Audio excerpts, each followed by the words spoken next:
Good morning students, मैं Mukesh Saini, PGT mathematics, government senior secondary school Khori, district Rewari, आपका इस प्रसारण में स्वागत करता हूं। प्यारे बच्चों, हमने पिछले लेक्चर में probability distribution of a random variable के बारे में पढ़ा था, उससे रिलेटेड प्रॉब्लम्स भी सॉल्व की थी। आज के लेक्चर में भी हम एक और प्रोबेबिलिटी डिस्ट्रीब्यूशन के बारे में पढ़ेंगे जिसका नाम है बाइनोमियल प्रोबेबिलिटी डिस्ट्रीब्यूशन, और इससे जुड़ी हुई प्रॉब्लम्स हमें मिलेंगी एक्सरसाइज 13.5 में। तो बाइनोमियल प्रोबेबिलिटी डिस्ट्रीब्यूशन क्या है, पहले हम ये समझते हैं।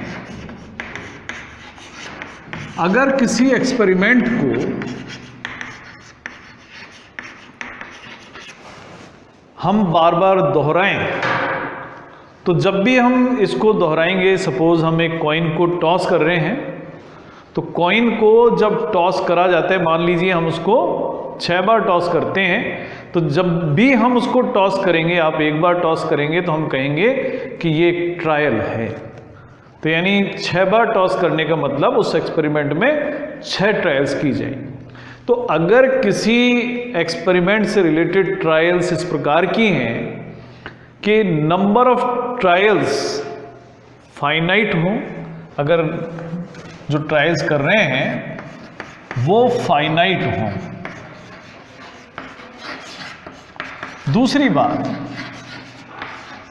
हर ट्रायल का जो रिजल्ट है वो 2 में से एक रिजल्ट जरूर हो, या तो जो काम हम चाहते हैं वैसा हो जाए जिसे हम कहते हैं सक्सेस, या फिर फेलियर। अगर वो काम जो हम चाह रहे हैं वो नहीं हो रहा है तो उसे हम कहते हैं फेलियर। दूसरा है each trial have only 2 results.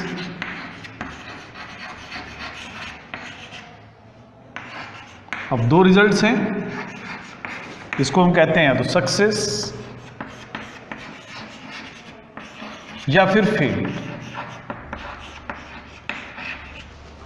और तीसरी बात है कि each trial is independent. Her trial independent हो, यानी पहली ट्रायल में जो रिजल्ट आया है उस रिजल्ट का प्रभाव दूसरी ट्रायल के रिजल्ट पर ना पड़े। और चौथी बात है प्रोबेबिलिटी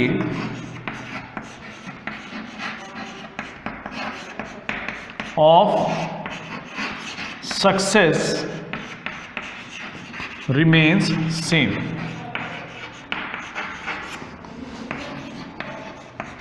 जो सक्सेस की प्रोबेबिलिटी है वो सेम रहे, यानी अगर कोई भी हम एक्सपेरिमेंट कर रहे हैं और उससे रिलेटेड जो ट्रायल्स हैं इन 4 कंडीशंस को पूरी करें, यानी नंबर ऑफ ट्रायल्स फाइनाइट हों, हर ट्रायल का 2 ही रिजल्ट हों, या तो सक्सेस या फेलियर, और हर ट्रायल का रिजल्ट इंडिपेंडेंट हो, और probability of success her bar constant रहे, सेम रहे हर ट्रायल के लिए, तो ऐसी सभी ट्रायल्स को हम कहते हैं बर्नौली ट्रायल्स।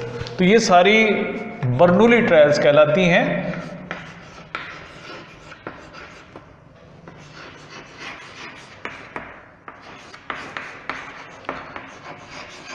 ये बर्नौली जो थे, जेम्स बर्नौली एक मैथमेटिशियन थे जिन्होंने इस बाइनोमियल डिस्ट्रीब्यूशन के बारे में बताया था। तो अगर मान लो कोई एक्सपेरिमेंट करा जाता है और जो बर्नौली ट्रायल्स के तहत किया जा रहा है, तो यानी इसका मतलब ये हुआ कि हर ट्रायल का रिजल्ट या तो सक्सेस होगा या फेलियर होगा।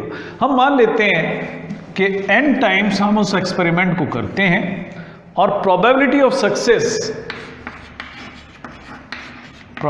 ऑफ सक्सेस जो है उसे हम P से डिनोट कर देते हैं।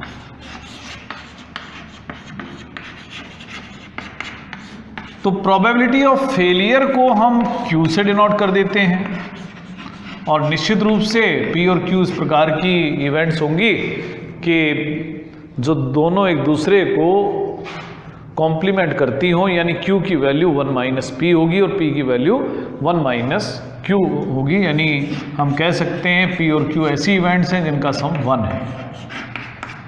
तो अगर मान लो हमने किसी बर्नौली ट्रायल्स के तहत होने वाले एक्सपेरिमेंट को n टाइम रिपीट किया है, प्रोबेबिलिटी ऑफ सक्सेस को हमने P से डिनोट किया, प्रोबेबिलिटी ऑफ सक्सेस को हमने फेलियर को Q से डिनोट किया, तो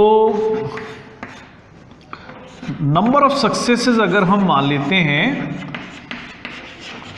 R है, मान लो हमने n टाइम उस एक्सपेरिमेंट को रिपीट किया अंडर द सेम कंडीशंस और उसमें हमें R सक्सेसेस मिलती हैं, तो नंबर ऑफ फेलियर्स कितना होगा? तो नंबर ऑफ फेलियर्स होगा, जब n में से R बार सक्सेस मिली तो n माइनस R फेलियर हो। तो अब हम चाहते हैं कि इस n में से R सक्सेस की प्रोबेबिलिटी कैसे फाइंड करें, तो प्रोबेबिलिटी ऑफ R सक्सेसेस।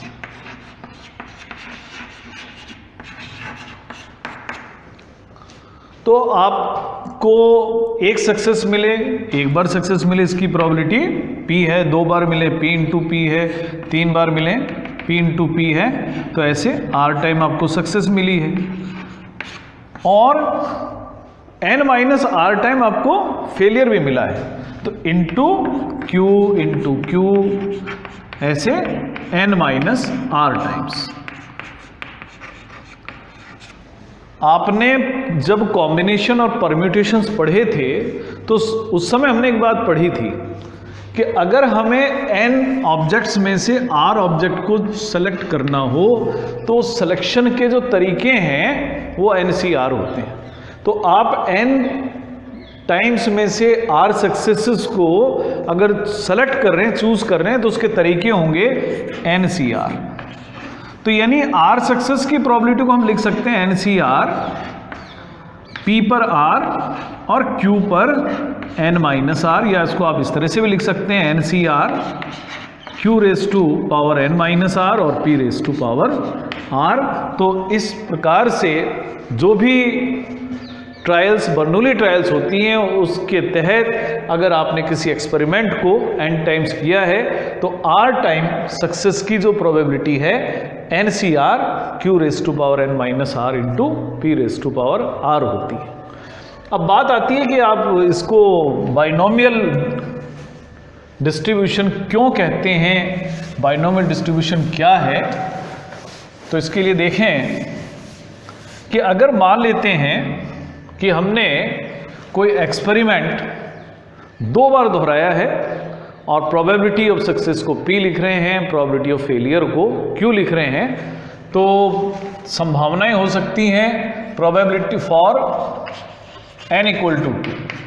तो प्रोबेबिलिटी ऑफ 0 सक्सेस का मतलब है दोनों बार फेलियर यानी Q square. Probability of 1 success का मतलब है पहले सक्सेस जिसकी प्रोबेबिलिटी P होगी और बाद में फेलियर जिसकी प्रोबेबिलिटी Q होगी, या इसका उल्टा भी हो सकता है Q इंटू P, इसका मीनिंग होगा 2PQ। और प्रोबेबिलिटी ऑफ 2 सक्सेस का मतलब होगा P इंटू P यानी कि P स्क्वायर। ये तो हमने किसी एक्सपेरिमेंट को 2 बार दोहराया था। अगर एक्सपेरिमेंट को 3 बार दोहराया जाए तो उस समय 0 सक्सेस की प्रोबेबिलिटी का मतलब होगा कि 3 बार हमने एक्सपेरिमेंट करा और तीनों बार हमें मिला फेलियर। प्रोबेबिलिटी हुई Q इंटू Q यानी QQ। प्रोबेबिलिटी ऑफ 1 सक्सेस का मतलब है 1 सक्सेस मिली और 2 फेलियर। तो सक्सेस हो सकता है फर्स्ट ट्रायल में मिली, हो सकता है सेकंड में मिली, या हो सकता है वो थर्ड ट्रायल में हमें मिले। तीनों ही स्थितियों में Q स्क्वायर इंटू P इसका रिजल्ट होगा, सम करेंगे 3Q स्क्वायर P होगा। प्रोबेबिलिटी ऑफ 2 सक्सेस का मतलब है 2 सक्सेस 1 फेलियर। ये फेलियर आपको हो सकता है फर्स्ट टाइम मिल जाए, या हो सकता है सेकंड टाइम फेलियर हो, दोनों टाइम सक्सेस हो, या फिर पहले दोनों बार आपको फेलियर मिले, दोनों बार आपको सक्सेस मिल जाए और तीसरी बार फेलियर मिले।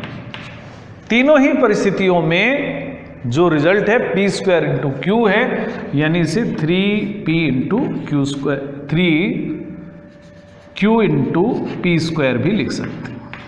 और प्रोबेबिलिटी ऑफ 3 सक्सेस की अगर हम बात करें तो तीनों सक्सेस यानी p इंटू पी यानी pq।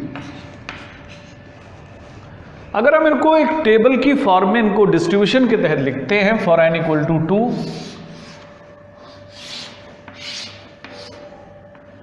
0, 1, 2, ये हमारा x मान सकते हैं, इसकी प्रोबेबिलिटी है q स्क्वायर 2pq और p स्क्वायर। अगर आप 3 इवेंट्स के लिए प्रोबेबिलिटी डिस्ट्रीब्यूशन लिखते हैं, यहाँ रैंडम वेरिएबल की वैल्यू और यहाँ इसकी प्रोबेबिलिटी की वैल्यू, तो 0 के लिए q, 1 के लिए 3q स्क्वायर p, 2 के लिए 3qp स्क्वायर और 3 सक्सेस के लिए प्रोबेबिलिटी होगी pq। आप अगर इस प्रोबेबिलिटीज के डिस्ट्रीब्यूशन को देखें तो इसकी जो कोरस्पॉन्डिंग प्रोबेबिलिटीज हैं वो q प्लस p के जो स्क्वायर है उसकी कोरस्पॉन्डिंग टर्म्स है। ऐसे ही n इक्वल टू 3 के लिए जो प्रोबेबिलिटीज हैं वो q plus p raise to power 3 की कोरस्पॉन्डिंग टर्म हैं। और आप ये देख रहे हैं ये क्या है, एक बाइनोमियल डिस्ट्रीब्यूशन है। ये बाइनोमियल डिस्ट्रीब्यूशन की कॉरस्पॉन्डिंग टर्म्स हैं। तो ये 2 सक्सेस 3 सक्सेस, इसीलिए हम 4 सक्सेस का लिख सकते हैं डिस्ट्रीब्यूशन। तो r सक्सेस के लिए भी अगर हमें लिखना पड़ेगा तो r सक्सेस की जो प्रोबेबिलिटी होगी हम NCR q raise to power n minus r into p raise to power r लिख सकते हैं। और इसीलिए क्योंकि यहाँ पर रैंडम वेरिएबल की जो प्रोबेबिलिटी है वो जो कॉरस्पॉन्डिंग बाइनोमियल एक्सपेंशन है उसकी कॉरस्पॉन्डिंग टर्म्स के अकॉर्डेंस में दी जाती है, इसीलिए इस डिस्ट्रीब्यूशन को बाइनोमियल डिस्ट्रीब्यूशन का नाम भी दिया जाता है। हमने जब रैंडम वेरिएबल के क्वेश्चंस किए थे तो उनमें भी अगर ये सारी अगर क्वालिटीज़ हों जो बर्नौली ट्रायल्स में होती हैं तो वहाँ पर भी जो प्रॉब्लम्स हैं उनको बाइनोमियल डिस्ट्रीब्यूशन के तहत सॉल्व किया जा सकता है। तो अब इन पर बेस्ड प्रॉब्लम्स किस प्रकार की होंगी, आओ कुछ क्वेश्चन शुरू करते हैं। ये क्वेश्चंस हैं एक्सरसाइज 13.5 से। 13.5 से हम पहला क्वेश्चन लेते हैं। तो पहला क्वेश्चन है, किसी डाई को 6 बार टॉस किया जाता है और ऑड नंबर आना इसे सक्सेस माना गया है। तो अब हमें 3 क्वेश्चंस पूछे गए हैं, बारी बारी से हम इनका जवाब देंगे। तो सबसे पहले तो हम ये देखें कि किसी एक्सपेरिमेंट को कितनी बार दोहराया गया है। यहाँ पर जो एक्सपेरिमेंट है उसे 6 बार दोहराया गया। क्वेश्चन नंबर 1 है, तो n यहाँ पर 6 है। ऑब्टेनिंग एन ऑड नंबर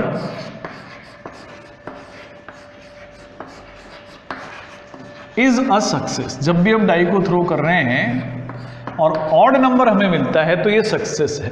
तो obtaining an odd number is success. आप जानते हैं कि जब भी किसी डाई को आप थ्रो करेंगे तो 6 आउटकम्स आएंगे और उनमें से 3 आउटकम्स ऑड नंबर्स के हैं, 1, 3 और 5। तो प्रोबेबिलिटी ऑफ सक्सेस जिसे हम P से डिनोट करते हैं, आगे से प्रोबेबिलिटी ऑफ सक्सेस को हम स्मॉल p से डिनोट करेंगे और ये होगा 3/6 यानी 1/2। इसी प्रकार से हम प्रोबेबिलिटी ऑफ फेलियर भी लिख सकते हैं फॉर ईच ट्रायल, जिसे हम q से डिनोट करेंगे और q होगा 1 - p यानी 1 - 1/2 जो कि 1/2 के बराबर। तो p और q अब हम लिख चुके हैं, n भी हमें पता है। अब हम बारी बारी से जो पार्ट्स हमसे पूछे गए हैं उनका आंसर दे सकते हैं। पहला पार्ट है प्रोबेबिलिटी ऑफ 5 सक्सेसेस।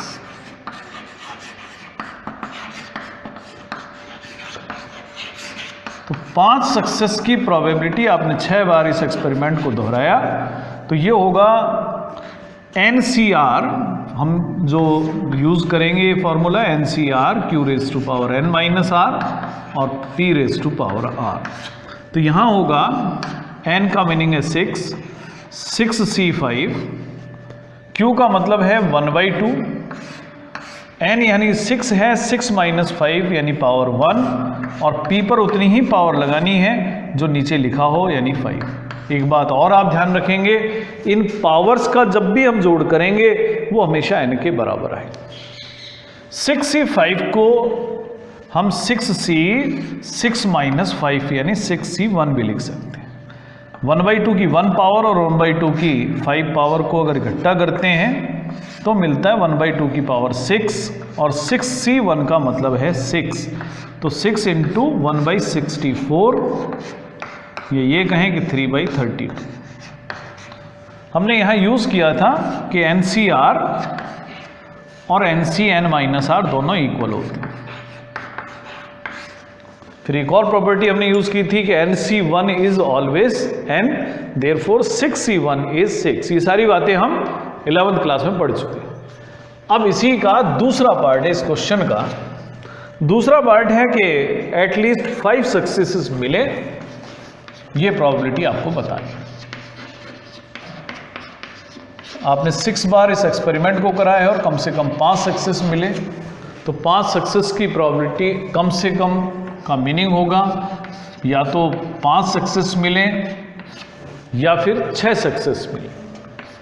तो 5 सक्सेस की प्रोबेबिलिटी अभी जैसे हमने लिखा था 6C5 Q पर पावर 1 और P पर पावर 5, और प्रोबेबिलिटी ऑफ 6 सक्सेस का मतलब है 6C6 Q पर पावर 0 और P पर पावर 6। 6C5 अभी हमने सॉल्व किया था 6C1, और 1/2 की पावर 1 और 5 यानी 6 है। 6C1 का मतलब 1 होगा, और 1/2 की जो टोटल पावर्स हैं 0 + 6 यानी 6 होगा। तो 6 × 1/64 प्लस 1/64 आप ऐड कर लेंगे तो आंसर होगा 7/64। तो ये था प्रोबेबिलिटी ऑफ एटलीस्ट 5 सक्सेस। इसमें एक पार्ट और भी है, उसमें हमें बताना है एटमोस्ट 5 सक्सेस। तो एटमोस्ट 5 सक्सेस हम कैसे फाइंड करेंगे, तो एटमोस्ट 5 सक्सेस की बात करते हैं। तीसरा पार्ट है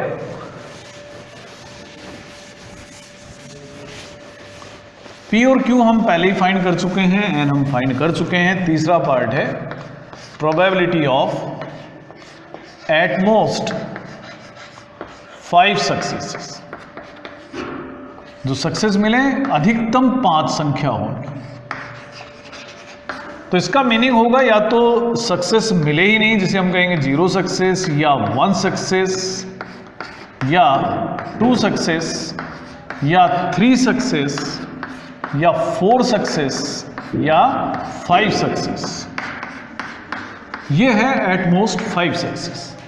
अब इसके लिए कैलकुलेशन करने का तरीका होगा, या तो आप इन 6 केसेस की प्रोबेबिलिटीज़ को फाइंड करें और उनको ऐड कर दें, लेकिन इसमें आपको समय ज़्यादा लगेगा। अब इस पूरे डिस्ट्रीब्यूशन में सिर्फ एक ही केस बाकी है। अगर यहाँ पर हम प्रोबेबिलिटी ऑफ 6 सक्सेसेस और ऐड कर दें तो ये पूरा प्रोबेबिलिटी डिस्ट्रीब्यूशन बन जाएगा, और आपको पता है कि जो डिस्ट्रीब्यूशन होना है वो 1 में से होना है। तो इसके लिए आप अपने काम को आसान बना लें। इतना करने के बाद में इसमें आप प्रोबेबिलिटी ऑफ 6 सक्सेस ऐड कर दें और इसको ही माइनस भी कर सकते हैं। अब 0 सक्सेस से लेकर 6 सक्सेस की प्रोबेबिलिटीज का सम अगर हम करेंगे दैट विल बी ऑलवेज 1। तो अब आपको फाइंड करना है 1 माइनस प्रोबेबिलिटी ऑफ 6 सक्सेस। तो ये होगा 1 - 6C6 Q पर पावर 0 और P पर 6, यानी 1 माइनस ये 1 होगा, 1/2 पर 0 पावर और 1/2 पर 6 पावर। टोटल पावर होगी 1 माइनस 1/2 पर 6, यानी 1 माइनस 1/64 और आंसर हो जाएगा 64 माइनस 1 यानी 63/64। तो इस तरीके से हम एटलीस्ट और एटमोस्ट 5 सक्सेसेस की प्रोबेबिलिटी को भी फाइंड कर लेते हैं। अब अगला जो क्वेश्चन है हमारा, ये हम लेते हैं क्वेश्चन नंबर 3 हम ले लेते हैं,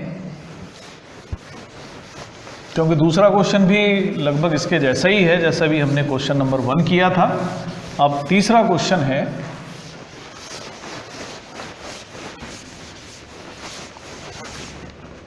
तो तीसरा क्वेश्चन है कि there are 5% defective items in a large bulk of items, what is the probability that a sample of 10 items will include not more than 1 defective item.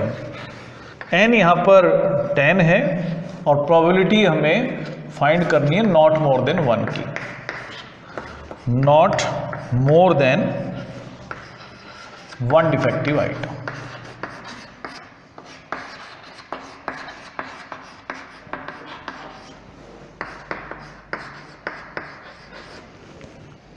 तो आप इस क्वेश्चन को ये समझ लीजिए कि आपकी कहीं किसी कंपनी में ड्यूटी लगी हुई है और आपका काम है कि जिस लाइन पर काम हो रहा है उस लाइन में जो प्रोडक्शन होता है उसमें से आप डिफेक्टिव आइटम्स को छांट लें, अलग कर दें। तो आप किसी डिफेक्टिव आइटम को उस आइटम्स के ढेर में से ढूंढ पाते हैं, इसकी प्रोबेबिलिटी 5% है, यानी 5/100 है आपकी सक्सेस की प्रोबेबिलिटी। आपका सक्सेस इस बात में है कि आप उस खराब आइटम को ढूंढ पाते हैं या नहीं ढूंढ पाते। तो यहां पर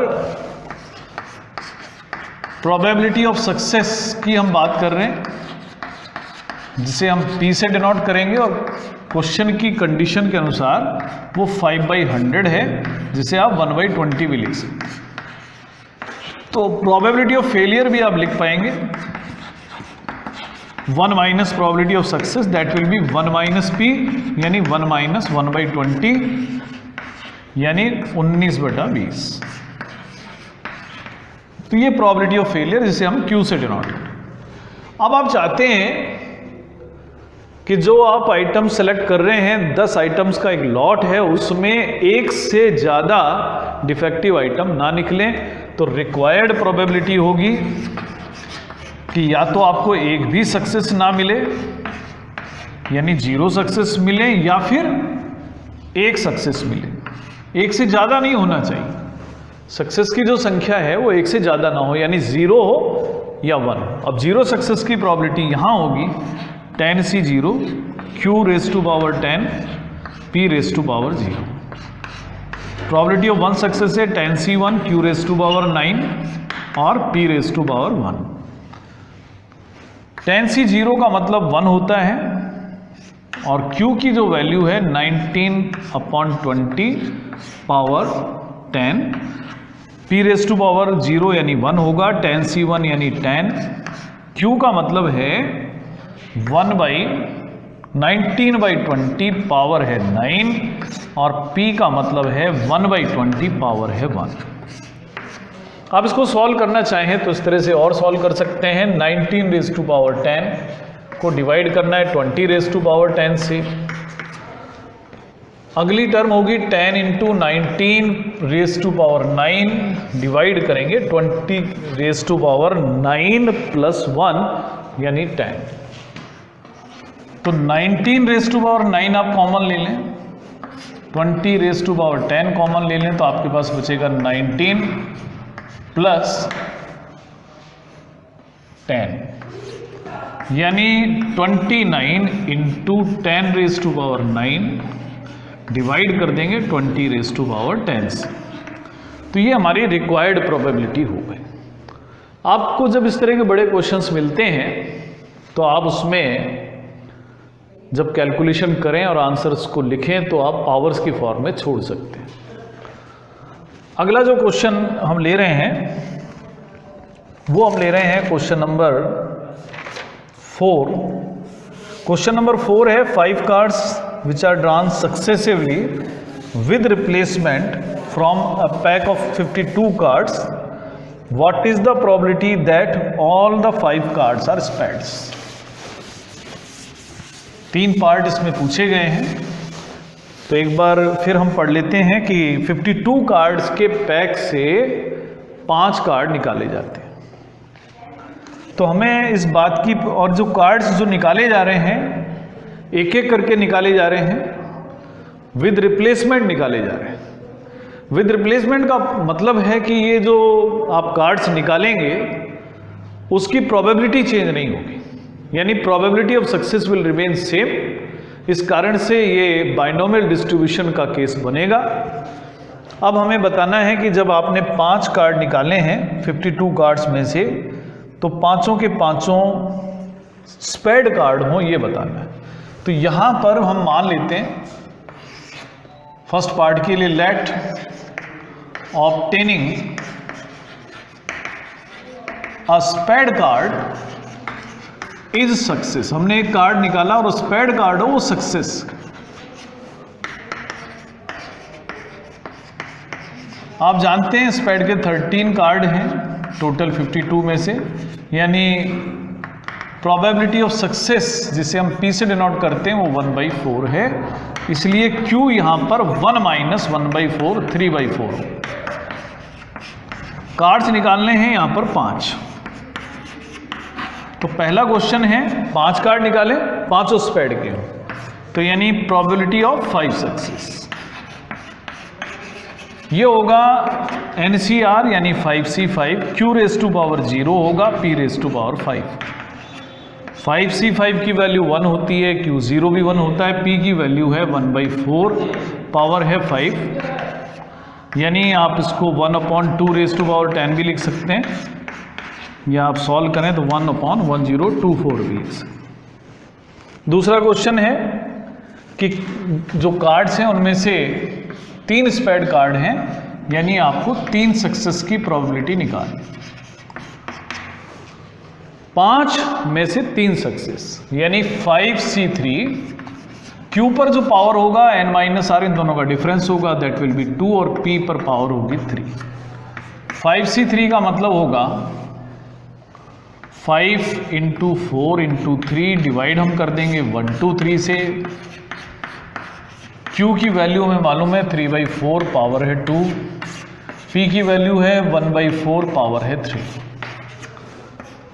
आप इनको कैंसिल करें तो 10 × 3 की जो पावर है 2, पावर ये है, और 4 की पावर 2 यहाँ पर है, 3 यहाँ पर है, यानी 5 पावर।